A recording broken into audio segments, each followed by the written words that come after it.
Jean-David Kilolo nous a rejoint sur ce plateau. Avec lui, nous allons commenter l'actualité. Bienvenue, Jean-David. Merci à vous, madame. C'est toujours un plaisir de partager le plateau avec vous. Effectivement.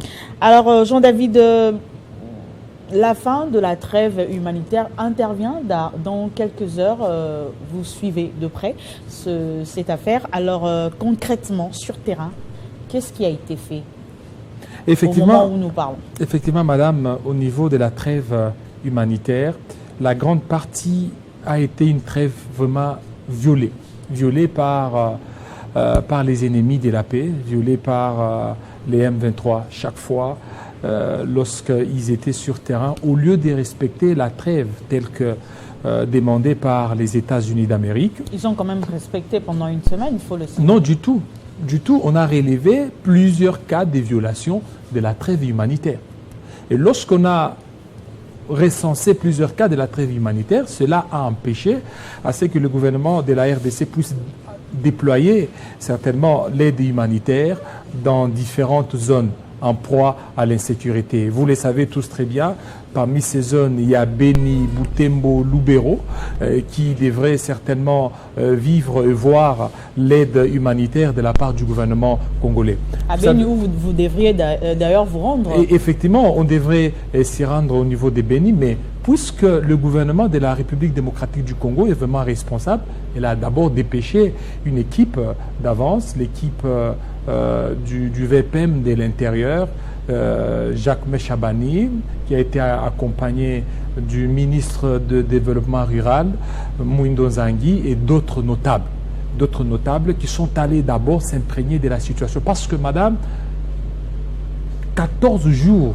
de trêve humanitaire, c'est peu. Pourquoi c'est peu? Parce que lorsque vous regardez les besoins humanitaires, ce sont des besoins immenses. Et ça demande beaucoup de moyens, ça demande beaucoup d'argent. C'est ce qui fait que la ministre des Affaires sociales, Action humanitaire et Solidarité nationale, Madame Aziza Mounana, a réuni beaucoup de bailleurs de fonds et aussi beaucoup d'équipes humanitaires pays, à savoir OICHA ainsi que des organisations non gouvernementales, pour réfléchir comment acheminer les aides humanitaires. Et le temps de commencer à réunir toutes ces équipes et pour certainement envoyer des aides, c'est pendant ce temps-là où on a compris, on a suivi qu'il y avait des violations des trêves humanitaires. Et cela n'a pas aidé que le gouvernement puisse envoyer à temps l'équipe Donc, si on humanitaire sur place. Rien n'a été fait. Non, on ne peut pas dire que rien n'a été fait. On peut pas dire. Pas grand-chose. Non, c'est qu'il y a beaucoup d'efforts. Il y a beaucoup d'efforts qui sont en train d'être faits. Et je vous dis, avant la fin de la trêve, parce que la trêve prendra fin, c'est le 19 juillet. Nous sommes le 17 aujourd'hui. Et effectivement, pratiquement 2 jours. C'est dans quelques heures, le Congo est grand. Dans ces 2 jours, les choses peuvent s'améliorer. Les choses peuvent être envoyées. Et c'est en train d'être fait, puisque déjà la ministre a terminé de consulter certains bailleurs de fonds, de consulter aussi l'équipe humanitaire pays.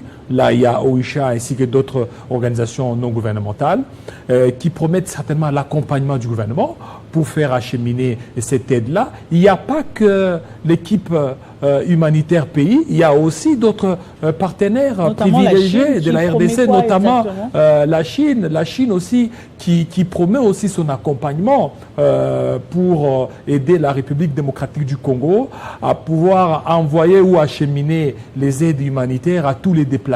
Vous savez, les déplacés, généralement, il y a les enfants, il y a les femmes, il y a aussi des vulnérables. Mais la Chine a promis aussi son aide parce que c'est vraiment une aide vraiment considérable. Et pendant ce temps, même si la trêve terminée, la RDC, puisque a un service permanent humanitaire, la RDC va envoyer toutes les aides humanitaires aux différentes zones en proie à des... Vous avez dit tout à l'heure que 2 semaines de trêve, ce n'est pas beaucoup. Donc le gouvernement espère encore plus de jours. Alors pour que le gouvernement de la RDC survienne aux besoins humanitaires, il n'est pas besoin qu'il y ait seulement la trêve humanitaire. Le gouvernement de la RDC a en son sein un ministère, le ministère des Affaires sociales, Action humanitaire et Solidarité nationale. ce ministère est en train de se battre jour et nuit pour acheminer toutes les aides humanitaires. Et c'est en cours d'être fait. Si ce n'est pas fait pendant cette trêve humanitaire, parce qu'on a relevé, c'est que d'abord le temps s'était imparti, c'est pratiquement 2 semaines. 2 semaines, il y a eu plusieurs violations, selon les humanitaires qui sont sur place. Sur les 14 jours, on a violé à peu près pratiquement 12 jours. Chaque jour, il y a eu des crépitements. Chaque jour, les humanitaires n'ont pas su travailler. Mais comment la population va recevoir Voilà, c'est ça. Mais après cette trêve, comment la population va recevoir l'aide humanitaire si il y aura reprise de combat? Non, le gouvernement, n'oubliez pas que le gouvernement est là pour assurer l'ordre. Et le gouvernement fera tout pour que cette population puisse bénéficier de cette aide humanitaire. Et ça sera fait. Parce que vous avez un gouvernement responsable, chapeauté par la Première ministre Judith Souminoa et aussi avec la détermination du chef de l'État Félix-Antoine Tshisekedi Tshilombo, ça sera fait et pour très bientôt. Alors on va parler de l'actualité, la crise à l'UDPS. Vous pensez que Maman Marthe, qui a reçu le camp du docteur Eteni Longondo, a-t-elle pu calmer la tempête? Vous savez, madame, il y a ce problème de l'UDPS qui continue beaucoup plus à miner la scène politique congolaise. Vous savez, lorsque ça sointe à l'UDPS, au niveau des autres partis, ça continue beaucoup plus à crépiter. Aujourd'hui, regardez ce qui se passe à l'UDPS. Maintenant, c'est l'AFDC qui emboîte les pas. Il y a beaucoup de déclarations. D'ailleurs, vous allez recevoir un cadre de l'AFDC qui sera là. C'est qu'il y a des frustrations. Ces frustrations n'ont pas été bien digérées. Pourquoi ? Parce qu'il y a certains dignitaires ou certains politiciens qui veulent tout avoir, qui veulent tout s'approprier, tout s'accaparer. Et en politique, ce n'est pas ça. Lorsque vous faites la politique, vous devez certainement tenir compte des partenaires. Et les partenaires, ce sont ceux-là qui vous ont aidé, ce sont ceux-là qui ont tout fait à ce que vous puissiez obtenir la majorité. Mais fort malheureusement, ces partenaires ne se retrouvent pas. Et si ces partenaires ne se retrouvent pas, même au sein de l'UDPS, il y a des frustrations. Pourquoi ces frustrations? Premièrement, parce que la diaspora qui n'a pas combattu pendant tout ce temps, aujourd'hui c'est la diaspora qui a une grosse part du gâteau. Et cela, ça crée des frustrations. Et deuxièmement, ce sont les nouveaux venus à l'UDPS qui se retrouvent. On a reçu plusieurs combattants ici, sur ce même plateau, qui ont dit, mais vous allez voir, ce sont ceux-là qui étaient dans l'ancienne majorité. Aujourd'hui, une fois qu'ils arrivent à l'UDPS, ce sont eux qui se retrouvent mandataires, ce sont eux qui se retrouvent ministres. Alors que les combattants, ceux qui ont mouillé les maillots, ils ne se retrouvent pas.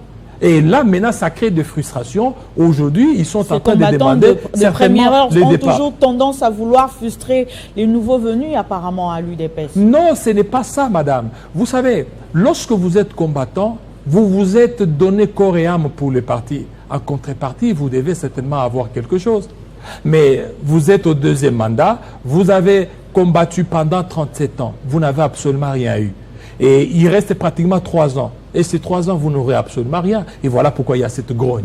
Si rien n'est fait au niveau de l'UDPS, l'UDPS risque de se retrouver dans la rue. Mais le congrès et puisqu'elle va se retrouver dans la rue, ses partenaires, ses alliés sont en train de voir 2028.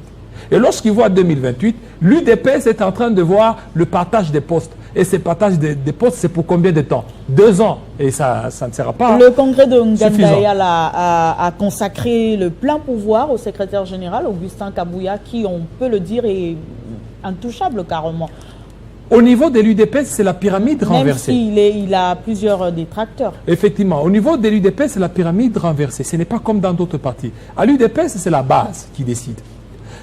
À l'UDPS, il vous souviendra, au niveau de Genève, lorsqu'ils s'étaient réunis, c'est la base qui a demandé à ce que Félix Tshisekedi puisse retirer sa signature. Et ça a été fait. C'est de même aussi ici. Vous pouvez avoir des beaux textes. Vous pouvez avoir une architecture très riche. Mais si la base vous désavoue tout ce que vous allez faire, c'est que la base ne va pas accepter. C'est le cas aujourd'hui d'Augustin Kabouya. Maintenant, au niveau d'Augustin Kabouya, il y a un problème, madame. Qu'on soit beaucoup plus réaliste. C'est bien l'UDPS, certains d'ailleurs demandent, c'est-à-dire que parmi lesquels il y a Etienne Longondo, il y a Jeko Béa, pour ne citer que cela, qui demandent le départ de Kabouya. Aujourd'hui, si Kabouya partait, vous allez mettre qui? N'oubliez pas que Kabouya, c'est un mal nécessaire pour l'UDPS. Kabouya ainsi que Kabound, à eux deux, ils ont basculé les choses, ils ont bousculé les choses. Aujourd'hui, nous sommes en 2024. Ça sera 2025, 2026. Je vous dis 2026-2027, ça sera une période de turbulence. Et dans cette période de turbulence, vous avez besoin des gens comme Kabouya. Des gens qui peuvent certainement faire face à certaines vagues. Et si vous mettez une personne qui a l'allure d'un prêtre, et ça sera très compliqué. Alors, si l'UDPS demande le départ de Kabouya, il faut qu'il mette toutes les chances, qu'il puisse étudier toutes les évidences. Parce que si rien n'est fait, vous demandez le départ de Kabouya, vous devez aussi vous assumer, parce que les choses risquent certainement de tourner et ça risque de devenir beaucoup plus catastrophique. C'est qu'ici, nous faisons l'analyse. On ne soutient pas Kabouya, on ne soutient pas non plus les frondeurs, mais nous sommes en train de voir, parce que n'oubliez pas que le rôle d'un parti politique, c'est la conservation des pouvoirs. Il faut conserver le pouvoir le plus longtemps possible. Alors, pour conserver le pouvoir le plus longtemps possible, il faut mettre des stratégies. Des stratégies qui peuvent certainement durer. Et parmi les stratégies, il faut mettre des hommes. Et parmi des hommes, il y a Kabouya. Merci Jean-David Kilolo d'avoir commenté l'actualité avec nous. On va prendre le deuxième invité.